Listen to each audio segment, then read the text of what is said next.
we the ones who late. Now family, we the ones who gotta delegate. Get that money and the power, never be fake. Stick to cosign for 3. What did he say? Create jobs, support our own. Educate the same and buy back your home. Got 3 degrees, triple 10. 3 PhDs, now we on the CNN. DBTV, let's talk about negligence. Ignorance is bliss, but we can turn it to intelligence. Believe none of what you hear, half of what you see. Let's break it down here on Dr. Boyce TV. Here we are. What's going on? I hope you guys are doing well. I'm Dr. Boyce Watkins from Your Black World in the Black Business School. And I wanted to come in for a second, and I wanted to get you guys' take on this Michael Jordan documentary. I'm trying to remember it's called. The Last Dance. That's what it's called. And I think they're maybe on episode 6 or 8 or something like that. And I thought it was really interesting. Did anybody else watch it? Was anybody else checking it out? Let me know if you were watching the documentary, and maybe let me know what you think about it so far. It's been a really fascinating view into the career of Michael Jordan, which is pretty extraordinary. You know, Chicago's my city, so you see it right here on this cup. And sorry, it was hot. And so, I watch it fondly. And my fiance is actually, she's truly Chicago. I'm a transplant. But she's grew up in Gary, which is right outside Chicago. So she literally lived through all the Jordan years as a Chicagoite. So anyway, I want to know what you guys think about it. Let's see, Tariq is on. Oh, okay, I didn't know Tariq was on. That's cool. Let's see, Hey Norman and D-Rail and Feshes and Bluff fan. Good to see you. Hey, what's going on Instagram? My Instagram is The Real Boyce Watkins. So if you want real conversations from real intelligent people, feel free to follow me on Instagram at The Real Boyce Watkins. I tell you, the biggest thing about tonight's 2 episodes, 2 things really stood out to me from tonight's episodes. If you watched, 2 things that stood out. One, I mentioned on Instagram earlier. One was that I was stunned. I was absolutely stunned that they sort of just whisked over the death of his father. I thought they were going to spend a whole episode talking about, this is when I found out my dad died, and we went to the funeral and show scenes. Like, I thought that there was going to be a lot to that. And the fact that they just whisked over it kind of blew my mind. I know that wasn't the centerpiece of the story. And I do know they mentioned it. But to just sort of barely mention the death of his father, I don't know. If you do a documentary on Michael Jackson, you got to talk about Joe Jackson for more than a couple of seconds, right? I don't think Joe was as terrible as the media makes him out to be. I personally give strong fathers credit, for creating these superstar athletes, entertainers, or whatever. Same thing with Serena Williams' father and Tiger Woods' dad. Everybody wants to act like a strong black dad is toxic and it's scary and it's bad and hurtful and traumatic.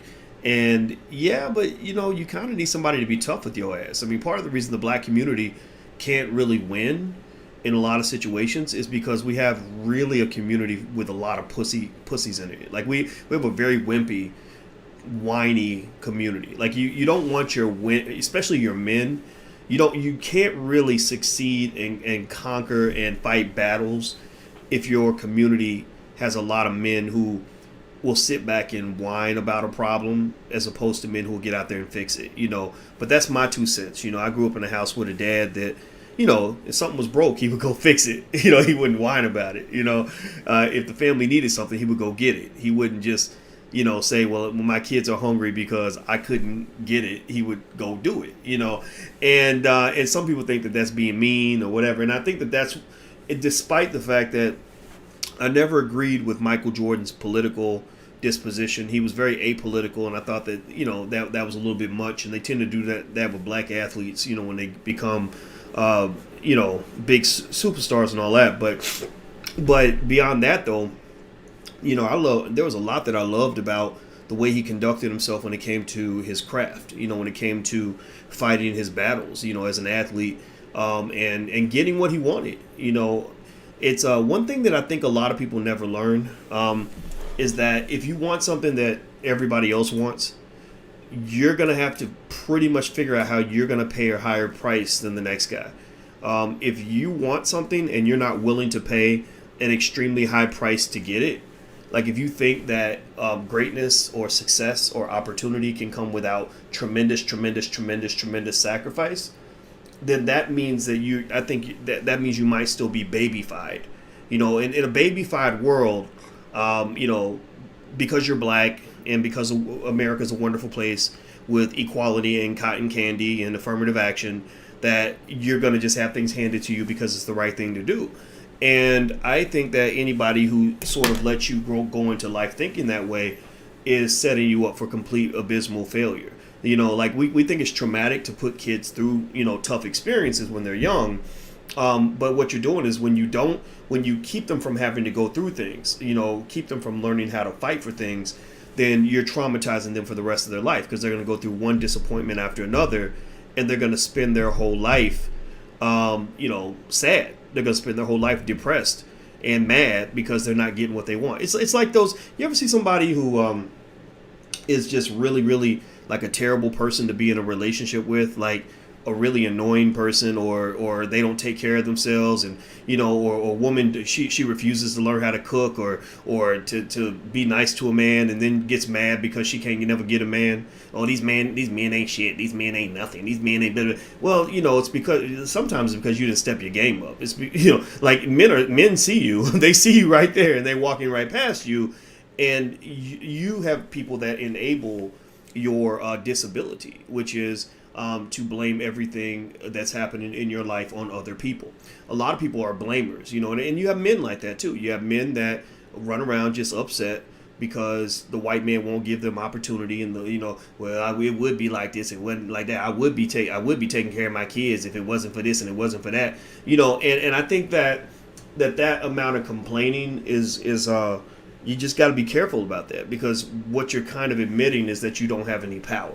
And I think that as a human being, especially as a man, you get to the point where you are telling the world and telling yourself you have no power, then you're kind of becoming a disabled person.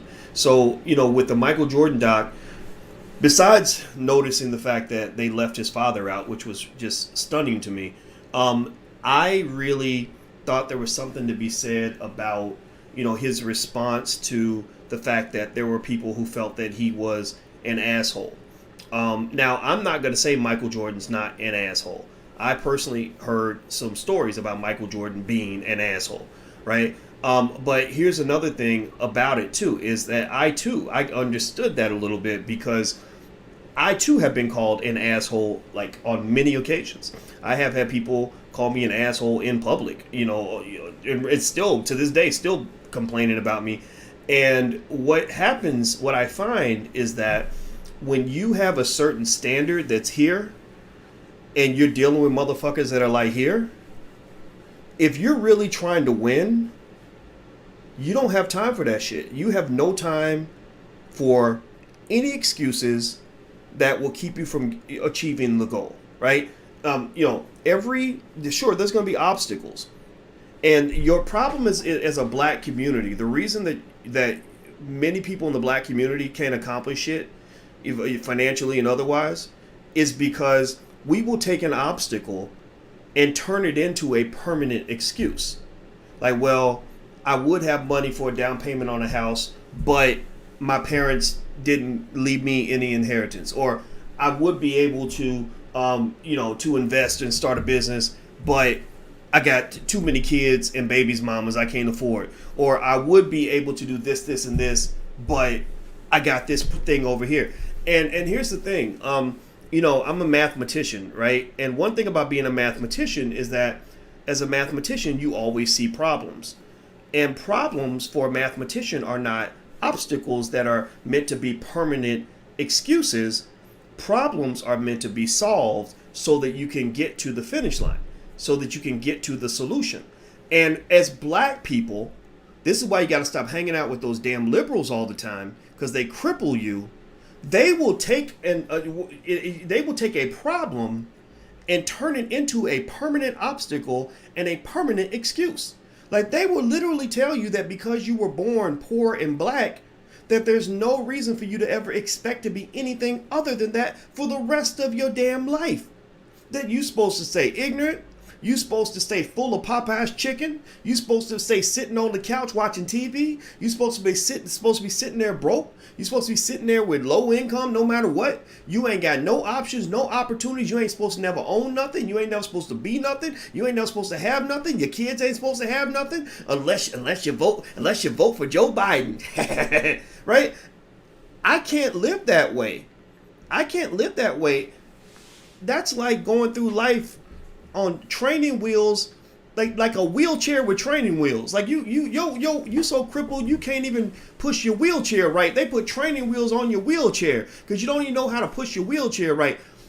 That's ridiculous to me. And so one of the reasons, and I started identifying with Jordan as an athlete a long time ago because I always identified with winners and excellence. I got that from sports. See, black men would learn a lot if they just took the intensity we have towards sports and applied it to everything we did. If we applied that intensity that we have towards sports, toward education, we would be the smartest people on the planet. If we applied that intensity from sports into economics and business, we would be multimillionaires. Like every black boy would have a 50% chance of being a millionaire by the time he was done. Seriously, the game plans are very basic. You just got to stop sitting around chasing women and weed and hip hop songs long enough to figure it out. Seriously, like we just get distracted. That's the problem. You got too much poison in your culture. Your culture has been infected with the virus of just this niggatry. And it's just ridiculous. And white people gave that to you, so it ain't your fault, but y'all know it's real. Y'all know what I'm talking about. Y'all know a nigga when you see one. So,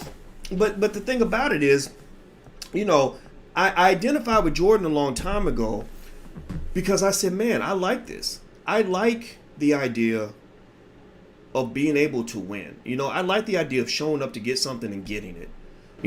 I like the idea of not disappointing myself. I like the idea of coming through for my family. I like the idea of coming through for my kids. I like the idea of coming through for my teammates. Your teammates are your children, your parents, your siblings, your friends around you, all of that, right? And I remember I noticed a long time ago at 21, 22 years old that there's a difference in the way winners think from the way everybody else thinks.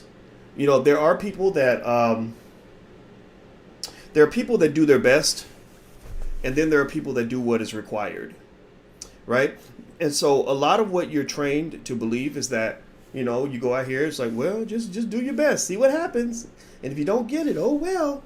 If you pay attention closely in that documentary, you'll notice there wasn't any point where Michael Jordan was like, well, we went out there and we gave it our darndest. We tried our best to win that championship. And by golly, we came this close and it just didn't work out. So, oh, well, see, when you win some, you lose some. No, he didn't do that. If you recall, when he got beat by, he came back from baseball and all the other stuff. So he plays the Orlando Magic.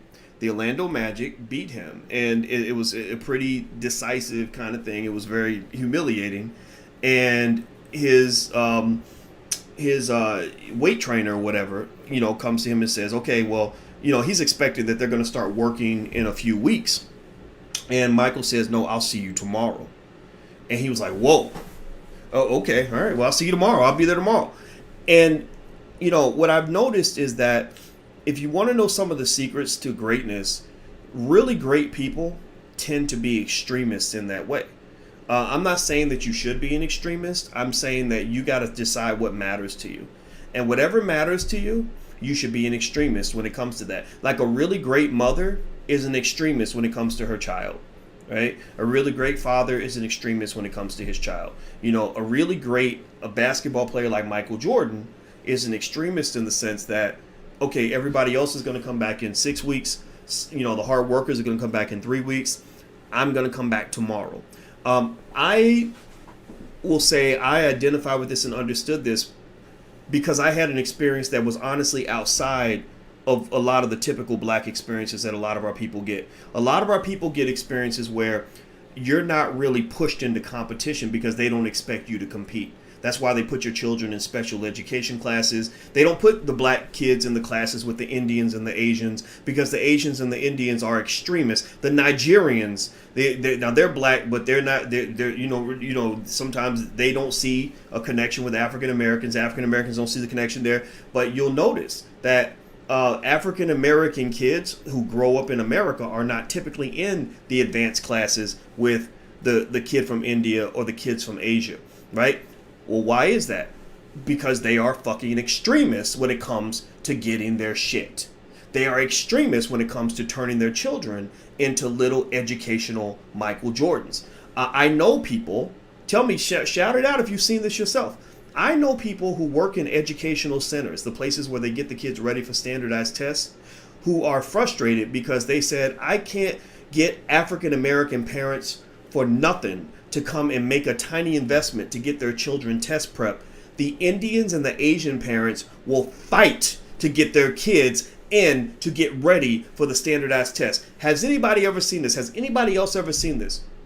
You see, there is a culture when it comes to excellence. There is a culture when it comes to excellence. Now, you know this. You know some of this because you have the excellence culture when it comes to sports.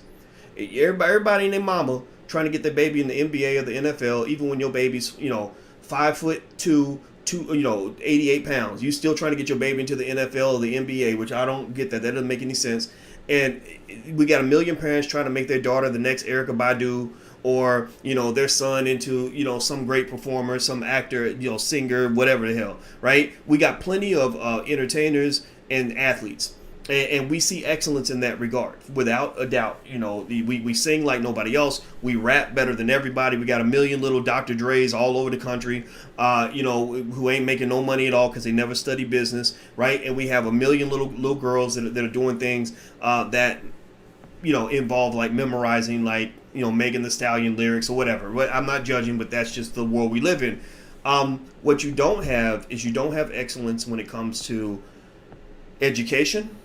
Many of us are trained to really settle for mediocrity, and that's why they kick your ass in that area. Also, you don't have excellence when it comes to economics, because you settle for the basement, you settle for the bottom. You send all your children out to go work for their slave masters, and then you wonder why they're slaves.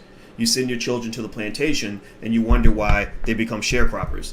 Right? Well, because you're trying to get them a high position on the slave plantation, as opposed to trying to actually help them own land and be free. And so I just really think, well, I'll say this, so with the Michael Jordan excellence culture, that sort of extreme behavior, like where everybody practices 3 hours a day, but I'm practicing 7. Everybody practices, 5 days a week, and I'm practicing every day of the week. I saw a lot of that actually when I was working on my PhD. When I worked on my PhD, that was the first time I ever witnessed what true academic excellence looked like. Let me explain this. So when I went to college, I did pretty good because I had excellence that came from sports. From sports, you learn a lot about how to succeed. If you just approach everything the way you approach like football practice and basketball practice, you can do anything you want. Like in football practice, you're not supposed to quit and cry like a bitch just because the other team's bigger than you, or they're going to hit you again, or you just lost the last game, or you just got sacked on the last play. You line up, you take the snap, you run the play, and you do it again. And you keep on doing it again until you get it right? Because you have to keep trying, right? Well, if you do that in life and you just keep on trying and you never give up, then you're going to eventually get something good, right? So if you ever want to be successful in life, just think like a really good basketball or football player, or whatever it is that drives you. That's the secret. That's one key secret to success. A lot of it's very mental, and you're defeated mentally. That's why a lot of our people lose. I can tell instantly when I talk to a black person, if I tell you about the possibilities of black people, and the first thing you do is give me an excuse, that tells me right there you're already beaten. Or if the first thing you do is tell me why it won't work, or if you tell me, well, the last time we built a Black Wall Street, it got burned down. Or if you tell me, well, black people don't have any wealth, so how black people gonna build any wealth? We ain't got no wealth, Or I don't got no money. How am I supposed to start a business? I don't know what I'm supposed to do. Come on, like if you start talking like that, that tells me you're a defeated Negro, and I don't know what to do with that.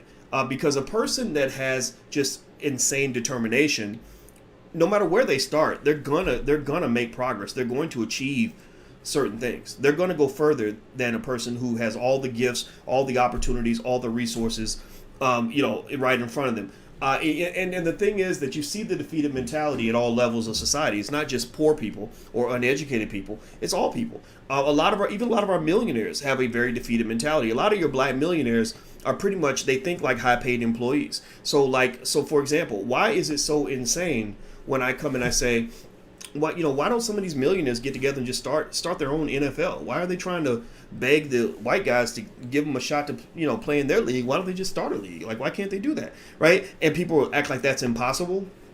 That tells me the limit of your vision. A lot of succeeding isn't just about being determined. It's also about being able to think big.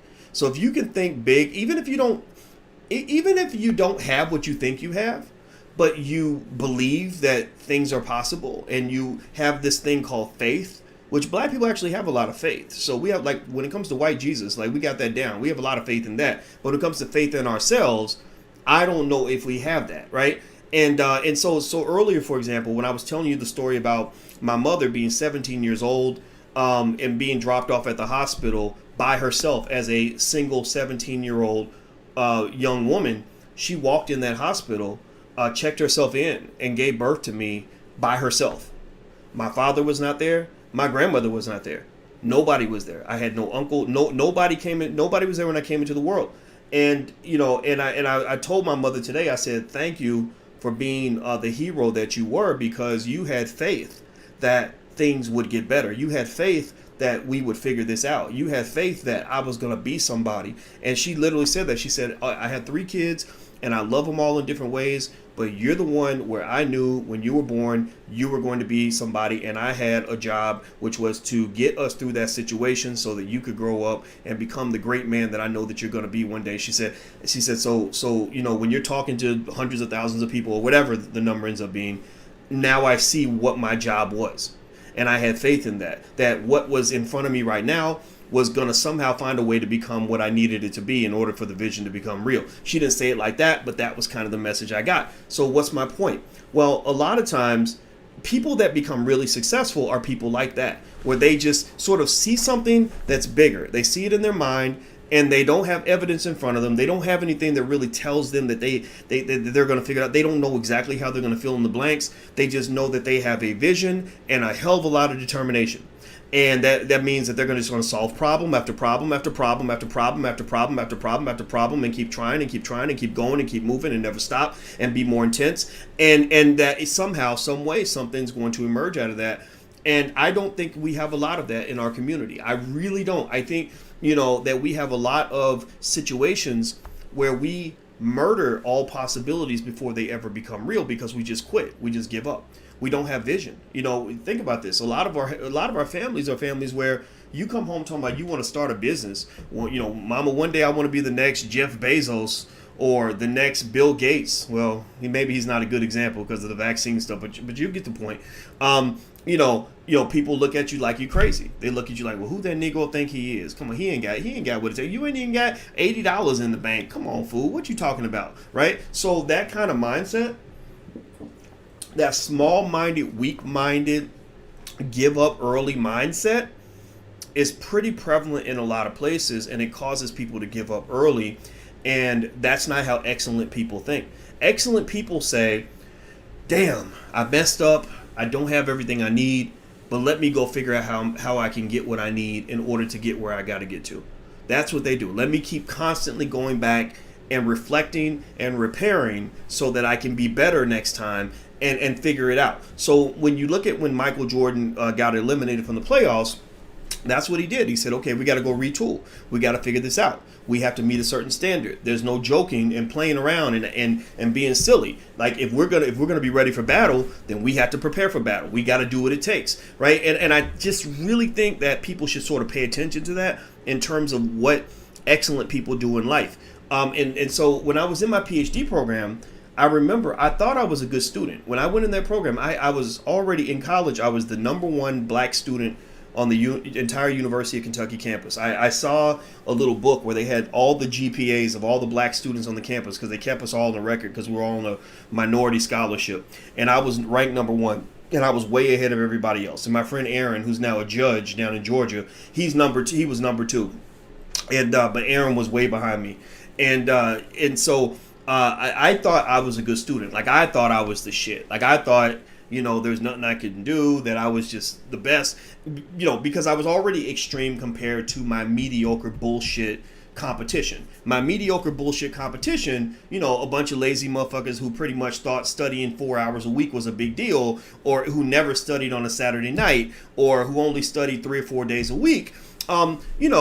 That extreme in that case meant, the fact that I studied 5 hours a day, 6 hours a day consistently, which was a lot for a college student, that got me way ahead of the pack. Like I blew people out of the water. Like I could take a test with my eyes closed and get the highest score in the entire class. I got to my PhD program. I swear to God, I'm not making this up. This is for anybody who wants to be extraordinary. All mediocre people, just get the fuck out. Just leave. This is for the people that want to really achieve at the highest levels. I got into my PhD program, and I got in class with the top students from Russia, from China, from parts of from Africa, Europe, like all over South America, all over the world. And they were studying at a level that I did not think was humanly possible. Like I had a student from Russia that was in my class, and I could have swore he said that he memorized the entire math book. And I was like, how do you memorize an entire math book? And I don't know if he memorized it all word for word, but if we asked him a question, he could literally go and say, oh, it's on page 275, the second paragraph. Now he was probably a genius, right? He had a photographic memory, but that really kind of hit me in terms of the level of competition that was out there. And I met another student who told me that she got the second highest math score in all of China, right? Or something like that. And I remember how intense she was, in terms of how she studied, so different. I'd never met her. I swear to God, and I'm not saying that they don't exist. I'm sure they're out there somewhere. I'm sure they exist. I've seen smart black people too. But I had never, at that point, from my experience, I had never seen another African American student study that intensely. I'd never seen anybody do that, right? And so going through that experience and literally knowing that no matter how hard you think you're working, or how focused you think you are, or how tough you think you are, there's always another level. There's always another notch you can take yourself to if you want more. So if you decide you want more, then you first have to decide that you're willing to give more.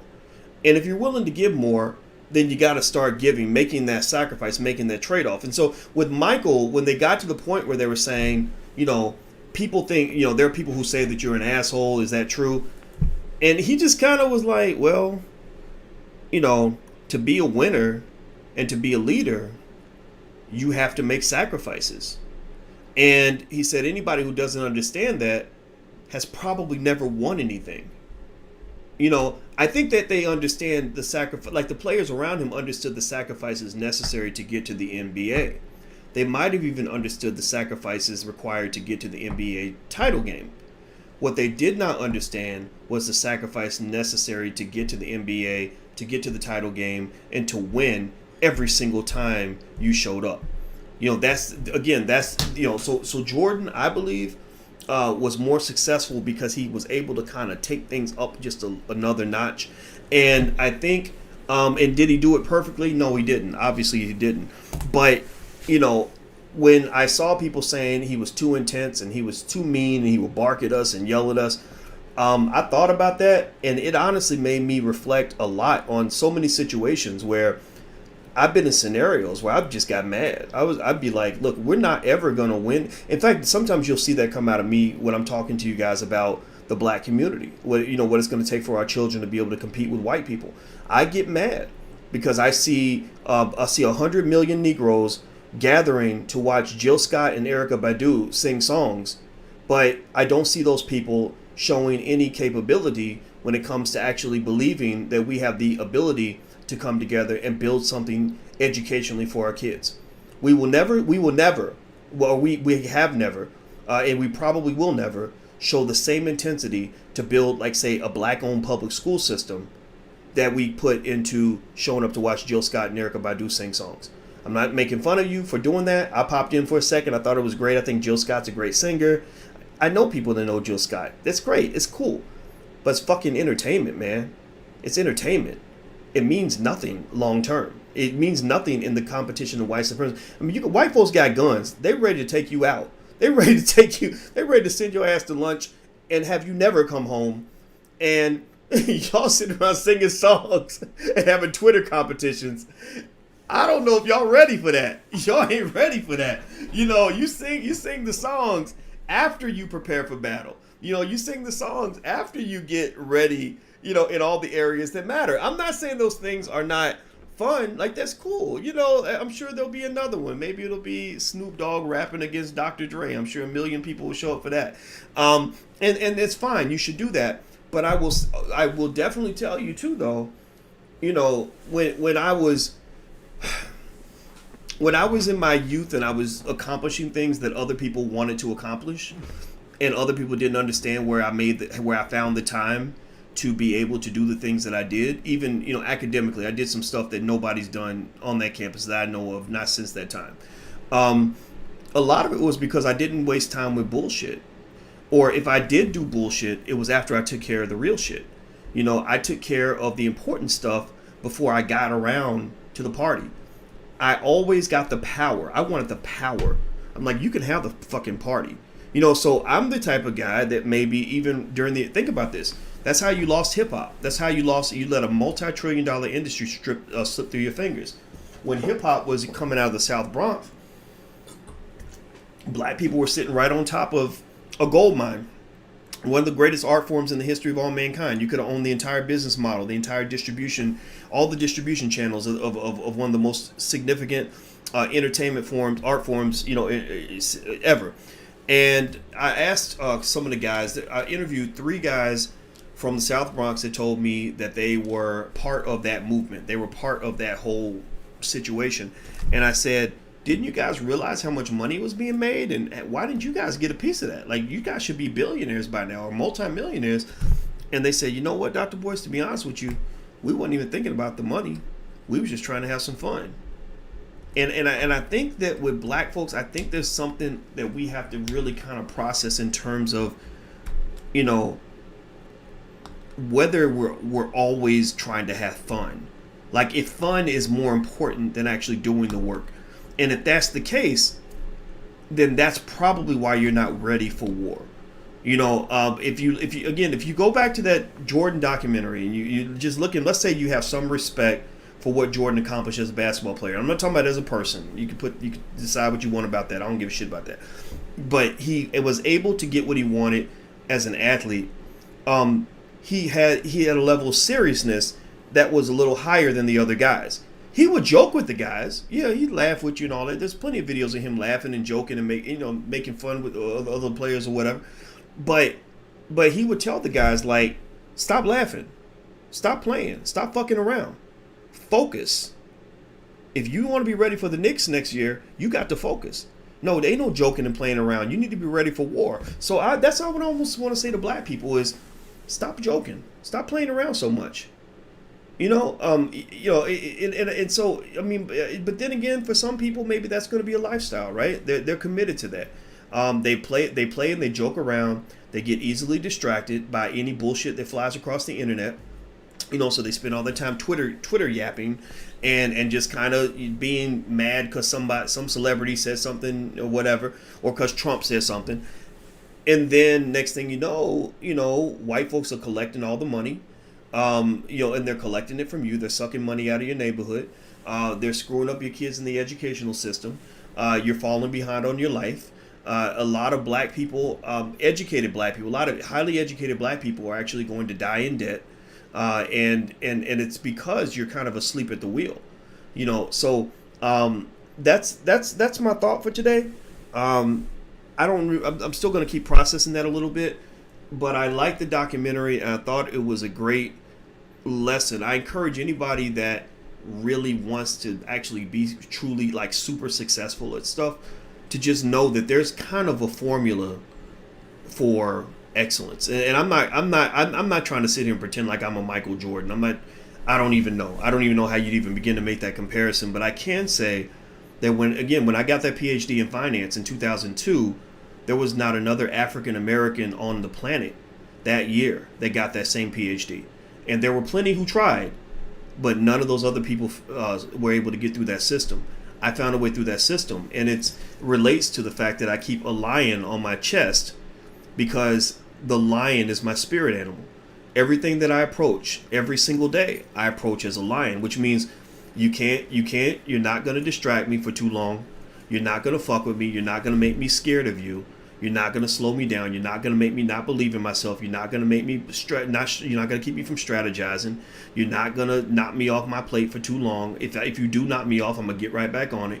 If I lose, I'm going to find a way to turn that into a win. If I fail, that's going to be another success. I'm going to keep figuring it out. I'm going to keep thinking. I'm going to outthink you. I'm going to outwork you. I'm going to outdrill you. You will never destroy me. You will have to kill me. And that was something I developed from hitting brick wall after brick wall after brick wall, and then learning that there's just kind of a point where you're sitting there, right, and you're broken down and you're like, God damn, like this is never going to work out. And then you realize that you literally have to almost die to be committed to whatever it is that you want. You get to a point where you realize that you're going to have to die in order for you to have a chance to truly live. You're going to have to die. Now, what does that mean? Well, that means that who you are is not good enough. You know, it's hard to look at it and say, God damn, shit, like who I am is not good enough. This guy is going to have to be dead in order for me to walk across that finish line, because the universe will not allow Boyce Watkins, as he stands, to cross that finish line. So I'm going to have to cross that line as a different man. So that means I'm going to have to die and bury that guy and resurrect as something better, bigger, and stronger in order for me to be successful. So just know that the pathway to heaven truly does go through hell, and you're gonna have to commit a homicide suicide in order to get there. You know, but the rebirth can be amazing. Very few people make it. Only the 1% of the 1% actually get there. But if you approach everything with that kind of ideology, you're probably gonna eventually get something that's amazing. So I can tell you just from my own experience, when I sort of accepted those realities, I had some pretty beautiful things happen. I got a chance to do things other people get to dream about. So that's my encouragement for you. I hope it was encouragement. I don't want it to sound like I'm bragging on myself or anything like that. Anyway, the documentary's good, so feel free to go check it out. It's called The Last Dance. And also, if you could hit the thumbs up button before you go, please hit the thumbs up button, share, and subscribe button. And Nate says, Boyce, who do you think in the NBA will beat Michael Jordan's record as the oldest player to score 40 points? I think LeBron could do it. LeBron takes good care of his body. 7 Mile says, you're like the MJ of the finance game. Well, I appreciate the compliment. I don't know. I'm not going to even try to make that comparison. But I do appreciate excellence. I respect that. And I read Michael Jordan's book when I was 22, and I get pissed off when I hear people talk about success as if it's luck, that successful people were just lucky or they were just fortunate. No, stop that bullshit. That's that old weak ass civil rights movement mentality that they put inside you that makes you think that things are just going to come to you, that white people are just going to magically hand you real power and real victory. They don't do that. Real power must be taken. It must be taken from someone who feels that it belongs to them. So again, I think sports is a great analogy for that, because Michael Jordan never took a title from men who didn't believe that it was their year, right? If you listen to Gary Payton from the Supersonics talk about when the Bulls won in '96, he said, we had a damn good team that year. That was their year. When Karl Malone was playing Jordan in '98, it was his second time trying to win the title from him from the previous year. No team in NBA history had ever returned to back-to-back titles and lost both times. So it was his year. It was his title. He had to snatch his title away from a man who was not only determined but very, very talented. So the same thing is true when it comes to being successful in this world, individually or collectively. When you go steal power from that white man, you must understand he will never hand that to you. He's going to say, this is my title. and you got to take it over my dead body, you know, and hopefully it won't be literally, right? But you're gonna have to fight for that. If you ain't ready to fight for that, then just sit down. Just sit down at the little kids table, because real freedom is for grown folks. So that's my 2 cents. I'm out of here, guys. Do me a favor, hit the thumbs up button. Also, we do have if you're interested in stuff like this, I actually had put together a curriculum on motivation and goal setting, overcoming obstacles, dealing with haters, just all kinds of stuff. Just like almost like a little blueprint I put together. It's called Black Keys to Greatness. So if you want to go check it out, feel free. You can go to blackkeystogreatness.com. That's blackkeystogreatness.com. So feel free to go check that out. All right, guys, I'm out of here. Have a good day. I'll see you soon. Take care. Peace.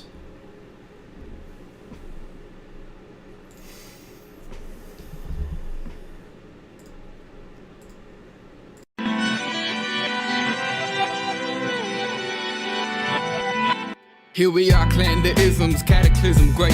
Our people out here struggling, trying to make it in this state.